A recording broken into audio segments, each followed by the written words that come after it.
Senior साहब तजियाकार हामिद मीर साहब हमारे साथ मौजूद है। मीर साहब बहुत शुक्रिया। ये बातें तो हो रही थी कि नैब एक्टिव होगा, ये इत्तेहादियों के खिलाफ अचानक जो एक्टिव हो गया है और जो बातें अपोजिशन के कहा करती थी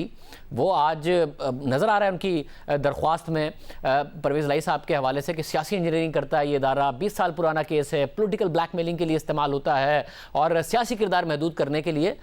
एग्जैक्टली नैब क्या चाह रहा है? ये जो सारा का सारा मामला हुआ है ये हो क्या रहा है? आपने कुछ महीने पहले डीजी नैब लाहौर का एक इंटरव्यू किया था, तो उस इंटरव्यू में जब आपने एक सवाल किया था परवेज़ लाई और मोनस लाई साहब पर मुकदमात के हवाले से, तो उन्होंने आपको बड़े वाज़ेह अल्फाज में कहा था कि उनके पास वो तमाम मुकदमात जो हैं कि वो सेफ पड़े हुए हैं और वो 2000 के केस हैं और वो अब सिर्फ उन्होंने ये पता करना है कि पाकिस्तान से बाहर जो इनकी प्रॉपर्टीज़ हैं वो कहाँ से बनाई गई हैं। तो नैब जो है वो उसने चौधरी बरादरान के खिलाफ जो केसेस हैं वो मुशर्रफ दौर से संभाल के रखे हुए हैं, तो जब भी उनको जरूरत पड़ती है वो इनको निकालते हैं और कुछ दिनों के लिए इनको इधर उधर दिखाते हैं और उसके बाद जब उनका काम हो जाता है मेरे ख्याल से, तो फिर ये केस वापस जो है ये फाइल में रख दिए जाते हैं। तो अब ये बिल्कुल जो आज लाहौर हाई कोर्ट में जो उन्होंने पिटीशन फाइल किया, अगर आप उसको गौर से पढ़ें तो उसमें उन्होंने ये लिखा है, लफ्ज इस्तेमाल किया है कि नैब जो है ये पॉलिटिकल इंजीनियरिंग का इदारा है और साथ ही साथ उन्होंने डिटेल लिखी है कि किस तरह जो नैब का तफ्तीशी अफसर था उसने ये कहा कि ये केस जो है ये बनता ही नहीं है, ये फाइल क्लोज की जाए, लेकिन अभी तक फाइल क्लोज नहीं हुई। तो मैं समझता हूं कि परवेज मुशर्रफ के दौर में जो नैब था इसको एक तरफ मुस्लिम लीग काफ बनाने के लिए इस्तेमाल किया गया था, दूसरी तरफ पीपल्स पार्टी पैट्रियट बनाने के लिए इस्तेमाल किया गया था और बज़ाहिर उस वक्त जो चौधरी बरादरान थे कुछ अरसे तक परवेज मुशर्रफ के दौर में जो नैब थी उसने इनको विक्टिमाइज किया, लेकिन फिर इनके खिलाफ उनको कोई सबूत वगैरह नहीं मिला, कुछ इनके भी इख्तिलाफात थे मुस्लिम लीग नून के साथ, लिहाजा इन्होंने मुनासिब समझा कि मुशर्रफ साहब के साथ चलेंगे, फिर ये मुशर्रफ साहब के साथ चले गए। उसके बाद फिर जब पीपल्स पार्टी का दौर आया तो कुछ अरसा पीपल्स पार्टी के साथ इनके मामला ठीक नहीं थे, फिर ये पीपल्स पार्टी के साथ भी हुकूमत में शामिल हो गए। फिर उसके बाद मुस्लिम लीग नून का दौर आया तो उसमें उस वक्त ये उसमें उनकी हुकूमत में शामिल नहीं हुए और अब तो ये शुरू से ही इमरान खान साहब के इत्तेहादी हैं। तो आप ये देखें जो मुस्लिम लीग काफ के जो बहुत से रहनुमा जो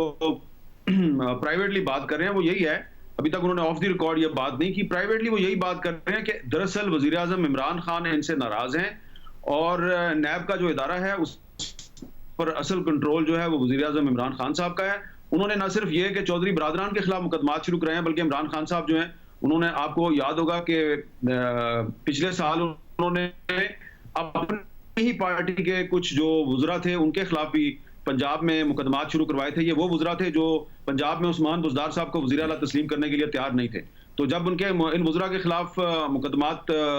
नैब ने दोबारा शुरू किए, अलीम खान साहब थे, सब्तैन खान थे, तो उस्मान बुज़दार साहब के खिलाफ जो बिकरिंग थी वो खत्म हो गई, अब मामला ठीक हो गया। तो अब अगर परवेज़ लाई साहब और चौधरी शुजात हुसैन साहब के खिलाफ दोबारा इन्होंने अगर मुकदमात शुरू किए हैं तो इसकी बज़ाहिर तो वजह यही नजर आ रही है कि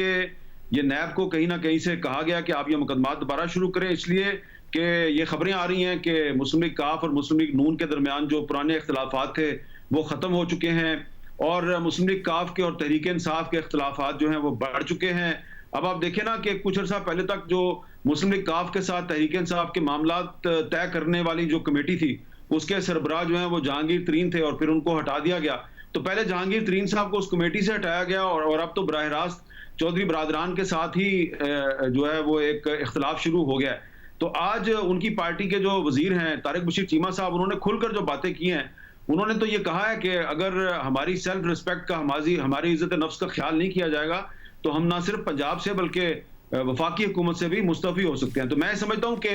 कोई ना कोई चौधरी बरादरान को कोई एक टफ मैसेज देने की कोशिश कर रहा है और उनका ख्याल है कि जिस तरह माजी में चौधरी बरादरान के खिलाफ नैब के जरिए कुछ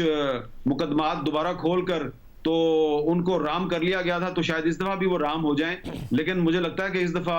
शायद गलत शॉट खेली गई है और इसका फायदा कम और नुकसान ज्यादा होगा। हामिद साहब, एक और बात कही जा रही है, वज़ीर शेख रशीद साहब की तरफ से कहा गया कि ईद के बाद नैब बतौर टार्जन उसकी वापसी होगी और दो तरफा कार्रवाइयाँ होंगी। अभी इससे पहले ही परवेज़ लाई साहब ने नैब के हवाले से ये बात कर दी है सियासी इंजीनियरिंग वाली, मगर ये जो शेख रशीद साहब बात कर रहे हैं कि दो तरफा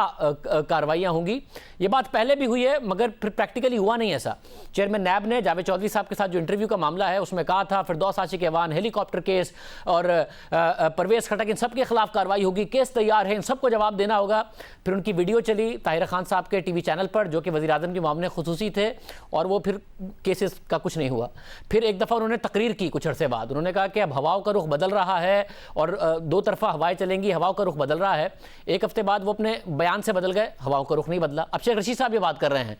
तो क्या वाकई कुछ होगा, कोई टार्जन की दो तरफा वापसी होगी? अब तो इत्तेहादी कह रहे हैं आप सियासी इंजीनियरिंग करते हैं, जो कुछ चीफ जस्टिस ने कहा था, जो कुछ ओपोजिशन कहती थी, अब इत्तेहादी कहने लगे हैं नैब के बारे में। देखिए, अब ये बात तो शेख रशीद साहब कर रहे हैं ना बार बार, और शेख रशीद साहब कह रहे हैं कि ईद के बाद नैब टार्जन बन जाएगी, और वो ये दावा भी कर रहे हैं कि ये मेरी जो भी गुफ्तगू है, ये मैं वज़ीर आज़म इमरान खान साहब से मेरी बातें हुई हैं, वो उनका हवाला भी देते हैं। तो अब ये उनका दावा है, तो अगर उनकी बात को हम दुरुस्त तस्लीम कर लें कि ईद के बाद वाकई नैब जो है वो दो तरफा टार्जन का किरदार अदा करेगा, तो इसका मतलब साफ साफ मुझे यही नजर आ रहा है कि एक तरफ तो शहबाज शरीफ साहब को गिरफ्तार कर लिया जाएगा, मुस्लिम लीग नून के कुछ और रहनुमाओं को गिरफ्तार किया जाएगा, दूसरी तरफ जहांगीर तरीन साहब के खिलाफ जो इंक्वायरी, और इसी तरफ चौधरी शुजात हुसैन और चौधरी परवेज लाई जो है, ये उनकी तरफ भी नैब जो है वो बढ़ेगी। अब इसमें यह जरूरी नहीं है, देखें अब तो सारी दुनिया को पता है कि नैब ने जब किसी को गिरफ्तार करना होता है तो उसके लिए जरूरी नहीं है कि उसने कोई करप्शन की हो या उसके खिलाफ कोई मुकदमा हो। आपके सामने है, मीर शकील रहमान साहब के खिलाफ कोई मुकदमा नहीं है, कोई रेफरेंस नहीं है, लेकिन वो पिछले 50-55 दिन से नैब की हिरासत में है और अब उनको जेल भेज दिया गया। ये इसी तरह शाहिद हकान अब्बासी के साथ हुआ, इसी तरह एहसन इकबाल के साथ हुआ। तो ये मुझे लगता है कि अब इसी तरह ये जहांगीर तरीन के साथ और चौधरी बरादरान के साथ करेंगे। और प्राइवेटली जो मुस्लिम लीग काफ के रहनुमा जो बात कर रहे हैं, मैंने उनसे पूछा कि ये बताइए कि ये आज आप हाई कोर्ट में क्यों चले गए और आपने पिटीशन क्यों फाइल कर दी? उन्होंने कहा जी कि अगर हम हाई कोर्ट में ना जाते तो ये हमारे खिलाफ एक बहुत बड़ा खामोशी के साथ एक मंसूबा बना रहे थे, हमें कोई ये एक सरप्राइज देना चाह रहे थे, लेकिन हमने इनके सरप्राइज को काउंटर किया है। तो ऐसा लग रहा है कि हुकूमत के अंदर मुख्तलिफ इंटरेस्ट ग्रुप जो है वो एक दूसरे के खिलाफ सफारा हो चुके हैं। जहांगीर तरीन साहब जो है उनके खिलाफ जो 25 अप्रैल तक एक रिपोर्ट सामने लाने का दावा किया था, वजीर आज़म इमरान खान साहब ने ट्वीट किया था, वो दावा पूरा नहीं हो सका। उसमें अब ऐसा लग रहा है कि जी जो इंक्वायरी कर रही थी टीम, उसमें FIA के कुछ अफराद जो हैं वो बीमार हो गए हैं और 2-3 हफ्ते और मजीद डिले हो गई है। जाहिर बात है जहांगीर तरीन साहब जो है वो भी काफी इन्फ्लुएंशियल आदमी है और अब चौधरी बरादरान के ऊपर हालांकि की कोशिश की गई है वो हाई कोर्ट, यही नैब जो है बाई हुक एंड क्रुक, कोई उनके पास सबूत हो ना हो, कोई मुकदमा हो ना हो, वो किसी की ख्वाहिश पर लब्बैक कहते हुए हर सूरत में उसको सबक सिखाना है, तो नैब जो है वो सबक सिखाएगा। क्योंकि नैब तो परवेज मुशर्रफ के दौर से ही यही काम कर रहा है कि जो हुक्मरान वक्त वो करना, बाजू मरोड़ना चाहता है तो नैब के जरिए मरोड़ता है, और नैब ये बासने खूबी सरंजाम दे रही है पिछले 20 साल से। बहुत शुक्रिया। आमिर मीर साहब हमारे साथ मौजूद थे। एहतसाब के नाम पर तहरीक इंसाफ की हुकूमत आई थी और अब जब से तहरीक इंसाफ की हुकूमत आई है, पहले अदालत ने, अपोजिशन और अब इत्तेहादी भी कह रहे हैं कि जो एहतसाब का इदारा है वो सियासी इंजीनियरिंग के लिए इस्तेमाल होता है।